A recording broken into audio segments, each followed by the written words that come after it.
Ang kapayapaan ng Panginoong Hesukristo ay sumainyong lahat. Magandang araw sa inyong lahat saan mang sulok ng mundo kayo naroroon sa sandaling ito. Ang babasahing banal na kasulatan sa araw na ito ay pinamagatan kong Ako ang Panginoon mong Diyos na gustong turuan at gabayan ka sa daan ng buhay mo.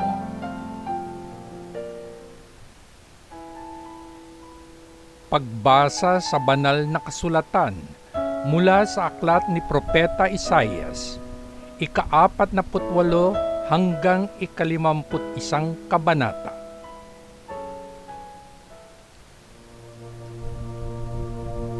Ang Diyos ay Panginoon ng hinaharap. Pakinggan ito, bayang Israel, ikaw na nagmula sa Huda. Sumumpa ka sa pangalan ng Panginoon at nagsabing sumasamba ka sa Diyos ng Israel. Ngunit walang halaga sa iyo isamang salita sa sinabi mo.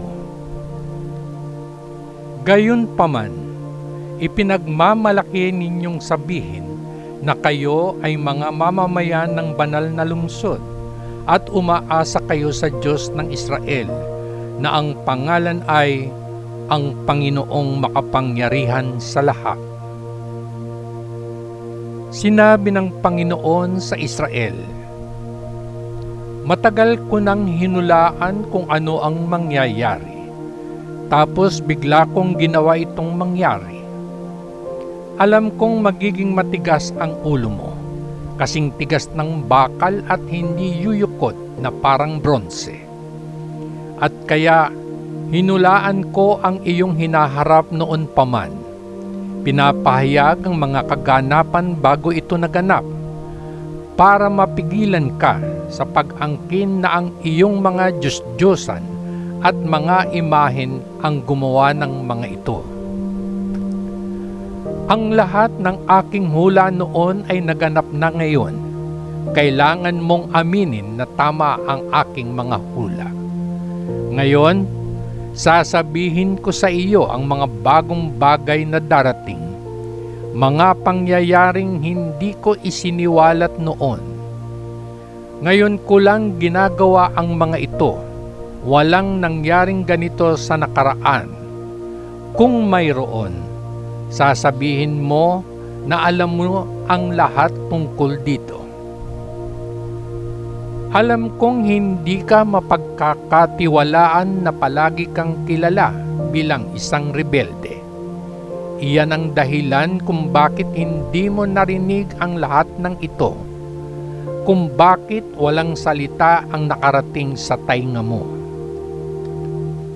Upang purihin ng mga tao ang aking pangalan, pinipigilan ko ang aking galit. Itinatago ko ito at hindi kita sisirain.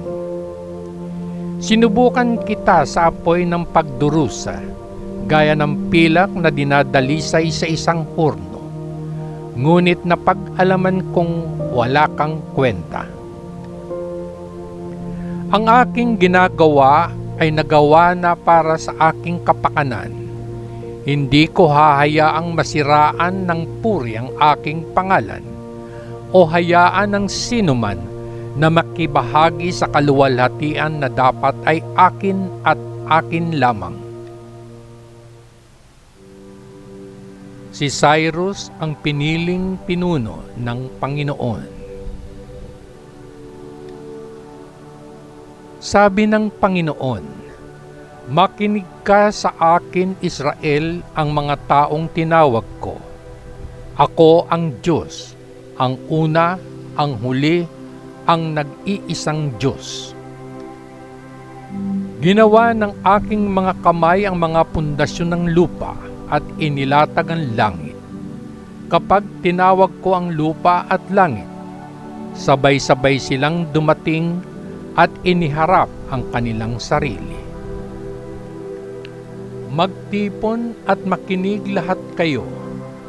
Walang sino man sa mga Diyos ang makapanghuhula na ang taong pinili ko ay sasalakay sa Babilonya.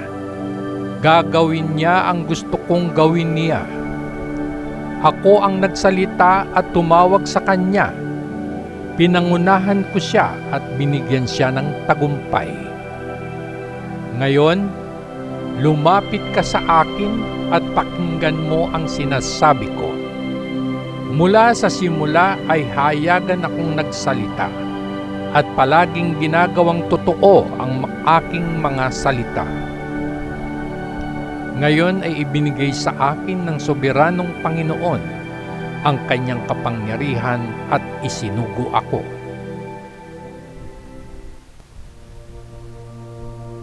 Ang plano ng Panginoon para sa kanyang bayan. Ang banal na Diyos ng Israel, ang Panginoon na nagligtas sa iyo, ay nagsabi, Ako ang Panginoon mong Diyos, ang gustong magturo sa iyo para sa iyong ikabubuti at magturo sa iyo sa daan na dapat mong lakaran. Kung nakinig ka sana sa aking mga utos, kung gayon, ang mga pagpapala ay dadaloy sana para sa iyo, tulad ng isang batis na hindi natutuyo. Ang tagumpay ay darating sana sa iyo, tulad ng mga alon na gumugulong sa dalampasigan. Ang iyong mga inapo ay magiging kasing dami sana ng mga butil ng buhangin, at sisiguraduhin ko sanang hindi sila masisira. Umalis ng Babilonya, humayong malaya, isigaw ang balita ng may kagalakan. Ipaalam ito sa lahat ng dako.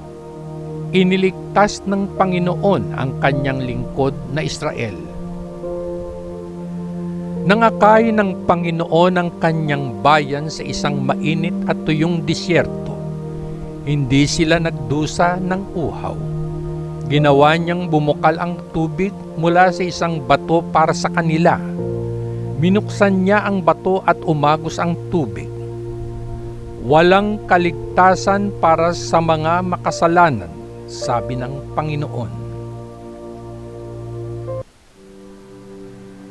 Israel, isang liwanag sa mga bansa. Makinig sa akin, malalayong bansa, kayong mga taong naninirahan sa malayo.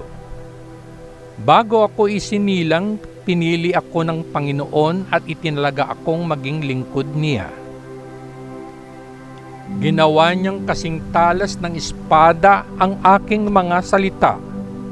Sa sarili niyang kamay, pinrotektahan niya ako. Ginawa niya akong parang palaso, matalas at handa para gamitin. Sabi niya sa akin, Israel, ikaw ay aking lingkod. Dahil sa iyo, pupurihin ako ng mga tao. Sabi ko, nagtrabaho ako ngunit napakawalang pag-asa nito. Inubos ko na ang lakas ko, ngunit wala akong natupad. Gayon may mapagkakatiwalaan ko ang Panginoon na ipagtanggol ang aking layunin. Gagantimpalaan niya ako sa aking ginawa. Bago ako isinilang, hinirang ako ng Panginoon. Ginawa niya akong lingkod niya upang ibalik ang kanyang bayan, upang ibalik ang nakakalat na mga tao ng Israel. Binibigyan ako ng karangalan ng Panginoon. Siya ang pinagmumulan ng aking lakas. Sinabi sa akin ng Panginoon, mayroon akong mas malaking gawain para sa iyo, lingkod ko.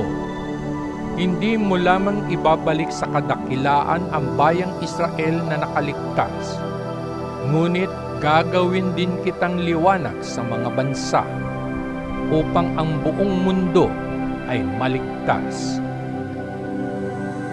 Ang banal na Diyos at tagapagligtas ng Israel ay nagsabi sa isa na labis na hinamang, na kinapopootan ng mga bansa at alipin ng mga pinuno. Makikita ka ng mga hari na pinalaya at babangon upang ipakita ang kanilang paggalang. Makikita rin ito ng mga prinsipe at yuyuko sila upang parangalan ka. Mangyayari ito dahil pinili ng Panginoon ang kanyang lingkod. Tinupad ng banal na Diyos ng Israel ang kanyang mga pangako. Ang pagpapanumbalik ng Jerusalem. Sinabi ng Panginoon sa kanyang bayan, "Kapag dumating ang oras para iligtas kayo, magpapakita ako sa inyo ng pabor at sasagutin ang inyong mga daing para sa tulong. Babantayan at poprotektahan ko kayo, at sa pamamagitan ninyo ay makikipagtipan ako sa lahat ng tao. Hahayaan ko kayong manirahang muli sa inyong lupain na ngayon ay wasak na. Sasabihin ko sa mga bilanggo, lumabas kayo, at sa mga nasa kadiliman, lumabas kayo sa liwanag. Sila ay magiging tulad ng mga tupa na nanginginain sa mga burol. Hinding-hindi sila magugutom o mauuhaw. Hindi sila masasaktan ng araw at init ng disyerto, sapagkat sila ay pangungunahan ng isang nagmamahal sa kanila. Aakayin niya sila sa mga bukal ng tubig. Ako ay gagawa ng 100 bayan sa kabila ng mga bundok at maghahanda ng 100 para sa aking mga tao upang maglakbay. Ang aking bayan ay darating mula sa malayo, mula sa hilaga at kanluran, at mula sa aswan sa timog. Umawit kalangitan, sumigaw sa tuwa mundo, hayaang sumambulat ang mga bundok sa awit. Aaluhin ng Panginoon ang kanyang bayan. Siya ay magkakaroon ng awa sa kanyang naghihirap na bayan. Ngunit sinabi ng mga tao sa Jerusalem, inabandona na tayo ng Panginoon, nakalimutan na niya tayo. Kaya't sumagot ang Panginoon, malilimutan ba ng isang babae ang kanyang sariling sanggol at hindi mahalin ng anak na kanyang isinilang? Kahit nakalimutan ng isang ina ang kanyang anak, hinding-hindi kita makakalimutan. Jerusalem, hinding-hindi kita makakalimutan. Isinulat ko ang iyong pangalan sa mga palad ng aking mga kamay. Malapit nang dumating ang mga muling bubuo sa iyo, at ang mga wumasak sa iyo ay lilisan. Tumingin sa paligid at tingnan kung ano ang nangyayari. Ang iyong mga tao ay nagtitipon. Uuwi na sila. Kung paanong ako ang buhay na Diyos, ipagmalaki mo ang iyong mga tao, kasing pagmamalaki ng isang kasintahang babae ng kanyang mga hiyas. Ang iyong bansa ay wasak at tiwangwang, ngunit ngayon ito ay masyadong maliit para sa mga darating upang manirahan doon. At ang mga nag-iwan sa iyo sa pagkawasak ay maaalis sa iyo. Ang iyong mga tao na ipinanganak sa pagkatapon ay sasabihin sa iyo balang araw, napakaliit ng lupaing ito, kailangan natin ng mas maraming silid upang matirhan. Tapos sasabihin mo sa sarili mo, sino ang nagsilang ng lahat ng mga batang ito para sa akin? Nawala ang aking mga anak at hindi na magkakaroon pa. Ako ay ipinatapon at itinaboy. Sino ang nagpalaki sa mga batang ito? Naiwan akong mag-isa, Saan nanggaling ang mga batang ito? Sinabi ng soberanong Panginoon sa kanyang bayan, "Ako ay sesenya sa mga bansa at iuuwi nila ang iyong mga anak. Ang mga hari ay magiging parang mga ama sa inyo. Ang mga reyna ay magiging parang mga ina. Yuyukod sila sa harap ninyo at pararangalan kayo. Mapagpakumbaba nilang ipapakita ang kanilang paggalang sa inyo. At inyong malalaman na ako ang Panginoon. Walang sino mang naghihintay sa aking tulong ang mabibigo." Maaari mo bang kunin ang dinambong ng isang sundalo? Maaari mo bang iligtas ang mga bilanggo ng isang maniniil? Sumagot ang Panginoon, "Iyan ang talagang kung ano ang mangyayari. Ang mga bilanggo ng sundalo ay dadalhin, at ang mga dinambong ng maniniil ay kukumpiskahin. Lalabanan ko ang sinumang lumalaban sa iyo, at ililigtas ko ang iyong mga anak. Gagawin kong magpatayan sa isa't isa ang mga nang-aapi sa inyo. Sila ay magiging lango sa pagpatay at galit, at malalaman ng buong sangkatauhan na ako ang Panginoon, ang nagligtas sa iyo at nagpalaya sa iyo. Malalaman nila na ako ang makapangyarihang Diyos ng Israel." Sabi ng Panginoon, "Sa palagay mo ba ay pinaalis ko ang aking mga tao tulad ng isang lalaking humiwalay sa kanyang asawa? Saan kung gayon ang mga papeles ng diborsyo? Sa palagay mo ba ay ipinagbili kita sa pagkabihag tulad ng isang taong ipinagbili ang kanyang mga anak bilang mga alipin? Hindi. Ikaw ay umalis na bihag dahil sa iyong mga kasalanan. Pinaalis ka dahil sa iyong mga kasalanan. Bakit nabigo ang aking mga tao na tumugon nang pumunta ako sa kanila upang iligtas sila? Bakit hindi sila sumasagot nung tumawag ako? Masyado ba akong mahina para iligtas sila?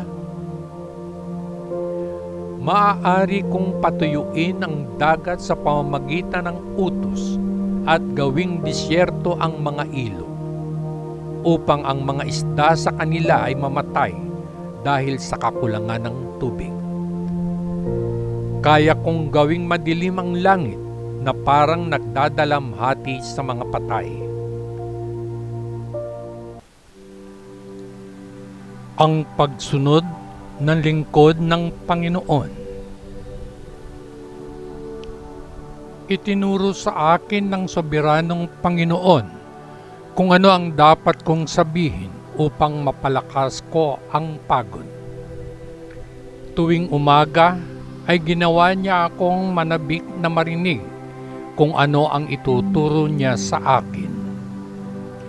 Binigyan ako ng Panginoon ng pangunawa at hindi ako naghimagsik o tumalikod sa Kanya. Tumalikod ako sa mga bumugbog sa akin. Hindi ko sila pinigilan na insultuhin nila ako nang hilahin nila ang buhok ng balbas ko at duraan ang mukha ko. Ngunit hindi ako masasaktan ng kanilang pang-iinsulto dahil tinutulungan ako ng soberanong Panginoon. Inihanda ko ang aking sarili na tiisin sila. Alam kong hindi ako mapapahiya sapagkat ang Diyos ay malapit at Siya ang magpapatunay na ako ay inosente. May nangahasbang magsampa ng kaso laban sa akin? Sabay tayong pumunta sa hukuman hayaan siyang dalhin ang kanilang akusasyon. Ang soberanong Panginoon mismo ang nagtanggol sa akin. Sino kung gayon ang makapagpapatunay na ako ay nagkasala? Mawawala ang lahat ng nag-aakusa sa akin. Sila'y maglalaho na parang telang kinakain ng gamo-gamo. Kayong lahat na may paggalang sa Panginoon at sumusunod sa mga salita ng kanyang lingkod, ang landas na inyong tinatahak ay maaaring madilim nga. Ngunit magtiwala kayo sa Panginoon. Umasa sa inyong Diyos. Lahat kayo na nagbabalak na sirain ang iba ay mawawasak ng inyong sariling mga pakana. Ang Panginoon mismo ang gagawa nito. Dadanasin ninyo ang isang kahabag-habag na kapalaran.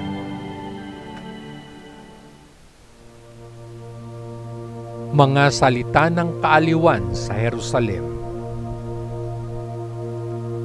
Sabi ng Panginoon, makinig kayo sa akin, kayong nagnanais na maligtas, kayo na lumapit sa akin para humingi ng tulong. Isipin ninyo ang batong pinanggalingan ninyo, ang tibagan kung saan kayo hinubog. Isipin ninyo ang inyong ninuno na si Abraham at si Sarah, kung kanino kayo nagmula.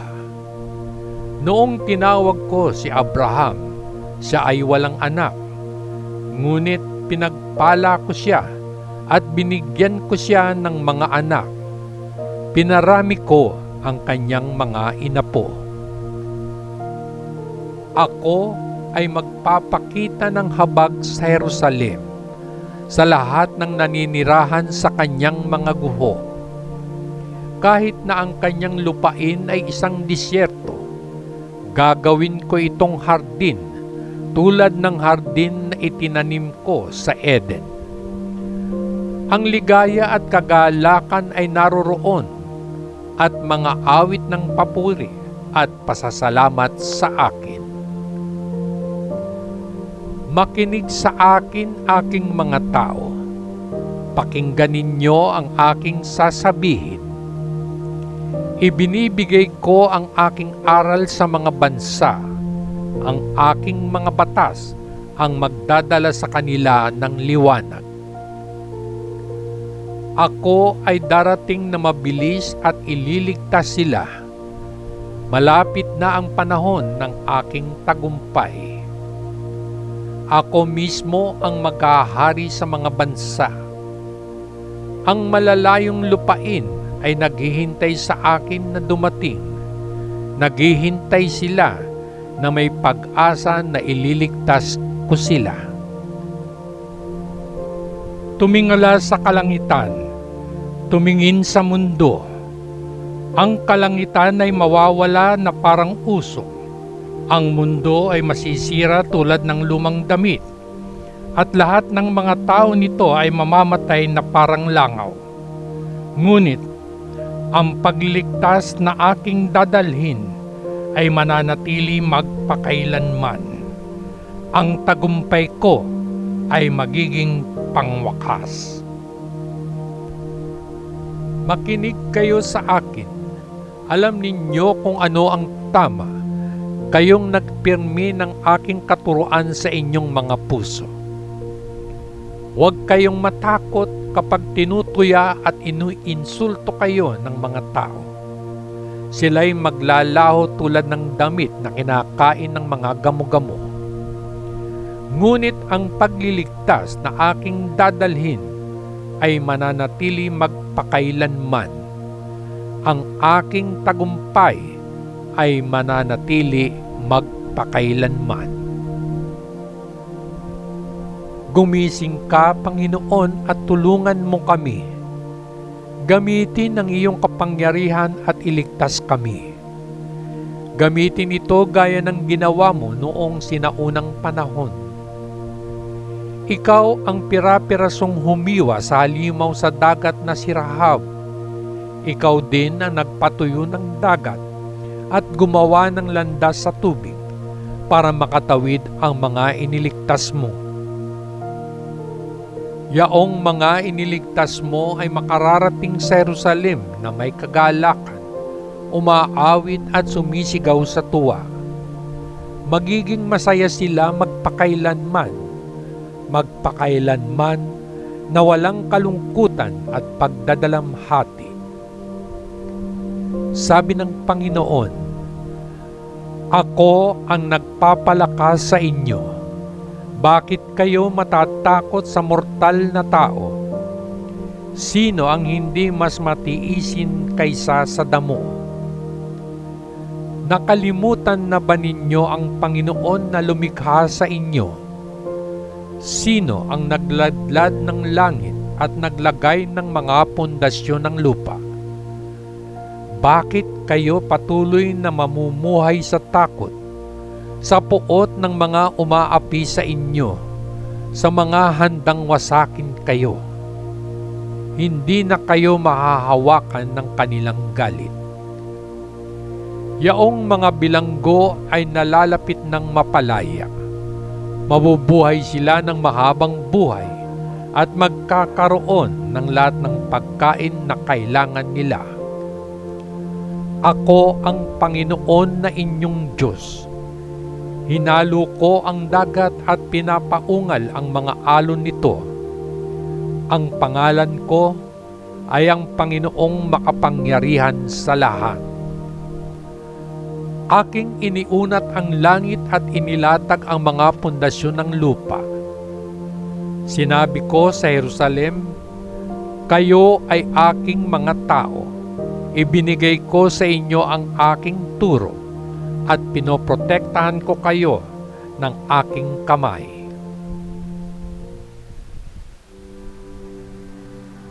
Ang wakas ng pagdurusa ng Jerusalem.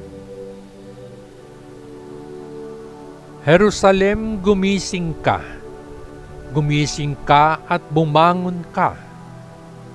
Ininom mo ang saron ng kaparusahan na ibinigay sa iyo ng Panginoon sa kanyang galit para inumin. Ininom mo ito at ginawa ka nitong pasuray-suray. Walang sino man ang mangunguna sa iyo. Walang sino man sa iyong mga tao ang aakay sa iyo sa kanilang kamay. Dobleng sakuna ang dumating sa iyo. Ang iyong lupain ay winasak ng digmaan at ang iyong mga tao ay nagutom. Walang sino man ang sa iyo ay magpapakita ng pakikiramay. Sa sulok ng bawat kalye ang iyong mga tao ay lumagpak dahil sa kahinaan. Para silang usa na nahuli sa lambat ng mga ngaso.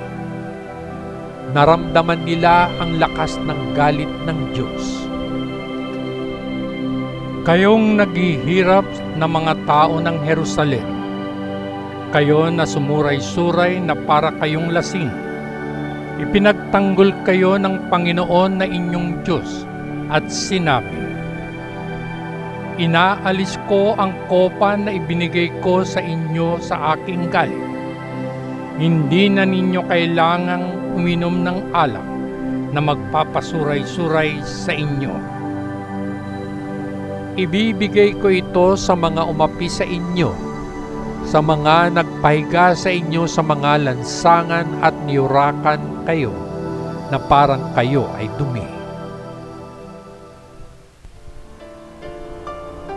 Ang salita ng Diyos. Papuri sa Diyos Ama sa kaitaasan. Sa ngalan ng Panginoong Hesukristo na ating manunubos. Amen. Amen. Amen. Peace.